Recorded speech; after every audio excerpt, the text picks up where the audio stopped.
Breaking news చూస్తున్నాం. హైదరాబాద్లో IT అధికారుల దాడులు మరోసారి కలకలం సృష్టించాయి. నగరానికి చెందిన ఓ ఫార్మా కంపెనీలో సోదాలు నిర్వహిస్తూ ఉన్నారు. తెల్లవారుజాము నుంచే అధికారులు బృందాలుగా విడిపోయి ఫార్మా కంపెనీ యజమాని ఆయన బంధువుల ఇళ్లలో సోదాలు నిర్వహిస్తున్నారు. ఏకకాలంలో 9 ప్రాంతాల్లో తనిఖీలు చేస్తున్నారు. కోకాపేట్, రాయదుర్గం, మొయినాబాద్ ప్రాంతాల్లో ఆదాయపు పన్ను శాఖ అధికారులు సోదాలు నిర్వహిస్తున్నారు. పెద్ద ఎత్తున ఆదాయపు పన్నును ఎగవేశారన్న ఆరోపణలతో ఫార్మా కంపెనీపై దాడులు నిర్వహిస్తున్నట్లు తెలుస్తోంది.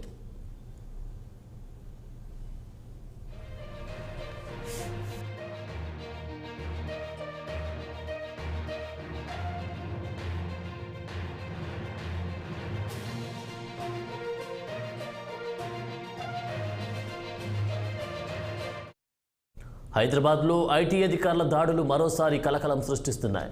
నగరానికి చెందిన ఓ ఫార్మా కంపెనీలో సోదాలు నిర్వహిస్తున్నారు.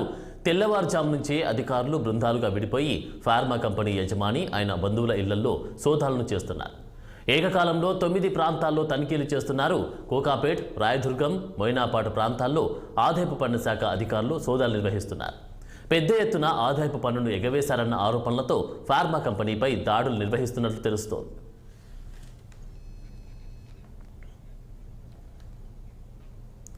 ఇక ఇదే అంశంపై మరింత సమాచారం మా క్రైమ్ రిపోర్టర్ మణికంఠ ఫోన్లో అందిస్తారు.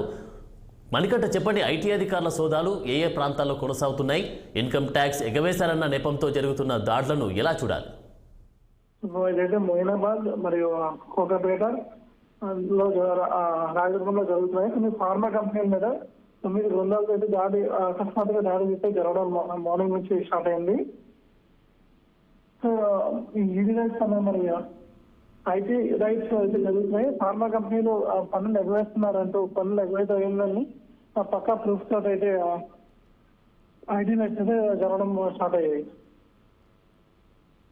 ఓకే మణికంఠ, ఇప్పటి వరకు మరి అధికారులకు సంబంధించి అక్కడ ఉన్నటువంటి ఫార్మా కంపెనీకి సంబంధించినటువంటి ఏమైనా డాక్యుమెంట్స్ స్వాధీనం చేసుకున్నారా అధికారులు? డాక్యుమెంట్స్ అయితే కొన్ని కీలక డాక్యుమెంట్స్ స్వాధీనం చేసుకున్నారని చెప్పి తెలియజేశారు. అదేవిధంగా చూసుకుంటే కొన్ని కంపెనీలు లోపల కూడా వెళ్ళనివ్వలేదు అలా అని చెప్పి భయపెట్టి కూడా ఏదైతే ఐటీ రైట్స్ అవ్వడానికి చేయడానికి వీలు లేదని చెప్పి అయితే తెలియజేశారు. కాకపోతే ఐటీ రైట్స్ అయితే కంపల్సరీ జరుగుతున్నాయి, ఇంకా కొనసాగుతూనే ఉన్నాయి. 9 బృందాలతోని కొన్ని ఫార్మ్ హౌస్ లో అయితే ఏదైతే ఐటీ ఫార్మా కంపెనీకి చెందిన ఫార్మ్ హౌస్ మీద ఐటీ రైళ్లు అయితే జరుగుతున్నాయి. ఓకే మణికంఠ, మరి ఈ సోదాలు ఎప్పటి వరకు కొనసాగే అవకాశం కనిపిస్తుంది? సోదాలు మధ్యాహ్నం వరకు కొనసాగే అవకాశం ఉందని చెప్పి తెలియజేశారు మనకి. Okay, thank you Manikanta.